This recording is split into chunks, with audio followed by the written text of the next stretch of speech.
겉보기에는 지극히 평범하고 일상적인 드라마의 외피를 두르고 있습니다. 작품을 감상하는 내내 시각적으로 자극적인 공포물 특유의 연출이나 땀을 쥐게 만드는 화려한 액션씬은 분명히 단 하나도 등장하지 않습니다. 그럼에도 불구하고 이야기를 따라가다 보면 이상하리 많지 마음 한구석이 조급해지고 묘한 조바심에 사로잡혀 화면에서 눈을 뗄 수 없게 만드는 강력한 흡입력을 발휘합니다. 잔잔한 수면 아래에서 거대한 소용돌이가 치고 있는 듯한 이 숨막히는 긴장감은 시청자의 심리를 쥐락펴락하며 작품 깊숙한 곳으로 조용히 끌어당깁니다. 넷플릭스를 통해 공개된 오리지널 드라마 맨끝줄 소년이 바로 그러한 마력을 지닌 작품입니다. 극이 전개될수록 시청자는 화면 속에서 벌어지는 일련의 사건들을 있는 그대로 편안하게 받아들이지 못하고 과연 이것이 온전한 사실일까? 끊임없이 의심하는 자신을 발견하게 됩니다. 어디까지가 명백한 진실이고 어느 지점부터 교묘하게 직조된 거짓이 섞여 있는 것인지 경계를 가늠하기가 무척이나 어렵습니다. 이러한 불확실성에서 기인하는 본능적인 의심을 품고 극을 시청하게 되니 자연스럽게 배우들의 미세한 표정 변화나 대사 처리 하나조차도 허투루 넘기지 않고 집요하게 관찰하게 됩니다. 진실과 거짓이 교묘하게 뒤섞여 있다면 인물이 상대방에게 말을 건넬 때 아주 찰나의 순간이라도 진심이나 의도가 투영된 무언가가 반드시 보일 것이기 때문입니다. 드라마를 감상하는 시청자의 입장에서는 현재로서는 사건의 전말을 명확히 알 수 있는 단서가 턱없이 부족합니다. 그 대신 극중 당사자들만이 진실을 알고 있다는 그 정보의 비대칭성이 배우들의 절제된 연기를 통해 은연중에 드러나며 서스펜스를 극대화합니다. 시청자의 입장에서는 모든 상황을 온전히 믿지 못하고 반신반의하는 심리 상태를 유지하며 극을 쫓아가게 되므로 심리적 피로감과 동시에 짜릿한 지적 유의를 함께 경험하게 됩니다. 이 작품을 관통하는 또 하나의 중요한 줄기는 창작자의 고뇌입니다. 이른바 원히트 원더로 불리는 단 하나의 엄청난 성공작을 남긴 창작자의 삶은 사실 기쁨과 슬픔이라는 양면성을 동시에 지니고 있습니다. 크게 히트한 단 하나의 작품 덕분에 평생토록 대중과 평단의 칭찬을 받으며 명성을 누릴 수 있지만 이면에는 어두운 그림자가 존재합니다. 그 이후로 과거의 영광을 능가하거나 그에 필적할 만한 차기작을 발표하지 못한다면 창작자로서의 존재 의미는 점차 퇴색될 수밖에 없습니다.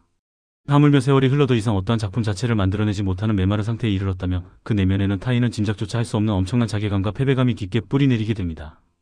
극중 대한민국을 대표하는 명배우 최민식이 연기한 주인공 허문호는 현재 대학교에서 국어국문학과 학생들을 가르치는 교수입니다. 그는 겉보기에는 존경받는 학자이자 교육자로서 학생들을 지도하고 있지만 과거에 집필한 단 한 편의 작품 외에는 이렇다 할 성과가 없다는 사실이 그의 가슴속에 무거운 부채감으로 짓누르고 있습니다. 학교 내에서 그가 유독 학생들에게 까칠하고 냉소적인 태도를 보이는 이유가 바로 그 콤플렉스와 불안감 때문이라는 소문이 무성하게 맴돕니다. 허문호 자신 역시 대중과 학생들의 그러한 시선을 너무나도 잘 알고 있지만 스스로 새로운 작품으로 당당히 반박할 수 없는 처지이기에 그저 굳게 입을 닫고 침묵하는 방어 기제를 선택합니다. 이토록 건조하고 방어적인 허문호의 일상과 삭막한 강의실 풍경 속에서 유독 맨 끝줄에 앉아있는 한 남학생이 자꾸만 그의 신경을 건드리고 눈에 거슬리기 시작합니다.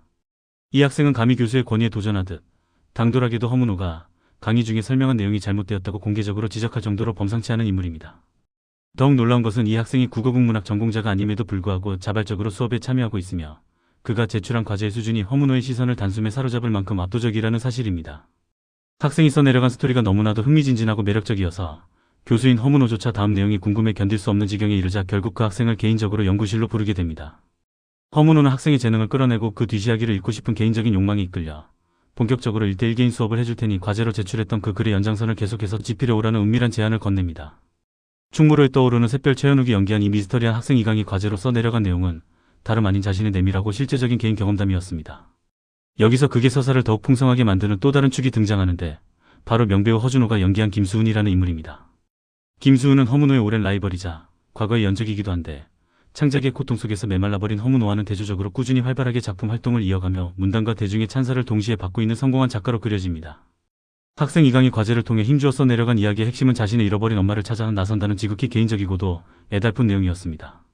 그러나 극이 중반부를 향해 전개되면서 이야기는 시청자의 얄팍한 예상을 비웃기라도 하듯 전혀 생각지도 못한 변칙적인 방향으로 급격히 뻗어나갑니다. 이강이 쓴 텍스트를 근거로 사건의 당사자들이 화면에 등장하고 이야기가 시각화되지만 이 모든 장면은 철저하게 글을 읽는 교수 허문호의 주관적인 관점과 상상력을 거쳐 재구성된 영상입니다. 그러니 화면을 함께 지켜보는 시청자 입장에서는 지금 눈앞에 펼쳐지는 이 상황이 객관적인 사실인지 아니면 허문호의 왜곡된 시선이 개입된 허구인지 전혀 모르는 상태로 지속적인 반전을 맞이하게 됩니다. 이러한 치밀한 설정 속에서 이강 역을 맡은 최현욱의 연기력은 실로 빛을 발합니다. 그는 순수한 학생의 얼굴을 하고 있으면서도 묘하게 속내를 알 수 없고 무언가 거대한 진실을 철저히 숨기고 있다는 뉘앙스를 풍기는 섬세한 연기로 극의 긴장감을 팽팽하게 당깁니다. 허문호가 알고 있는 이강에 대한 모든 정보와 사건의 전말은 전적으로 이강이 입가 펜 끝에서 나온 것에 불과합니다. 시청자는 오직 허문호의 제한적인 시선을 통해서만 사건을 바라보게 되는데 그것이 과연 이강이 진짜로 보고 겪은 현실인지 아니면 교묘하게 조작된 소설인지 끝까지 확신할 수 없습니다. 상황이 이렇다 보니 회차가 거듭될수록 시청자는 도대체 무엇이 변하지 않는 진실인지에 대해 깊은 의심과 혼란을 느끼며 드라마에 무섭게 몰입하게 됩니다. 일상적이고 평범해 보이는 사제 간의 만남과 문학 수업이라는 소재를 가지고도 이 드라마가 왜 치밀한 심리 서스펜스 장르로 분류되는지를 여실히 증명하는 대목입니다. 들리는 뒤이야기에 따르면 극의 핵심 키를 준이강 역을 캐스팅하기 위해 최현욱이 오디션을 볼 당시 대선배인 최민식이 직접 현장에 함께 참관하여 심혈을 기울여 그를 선택했다고 합니다.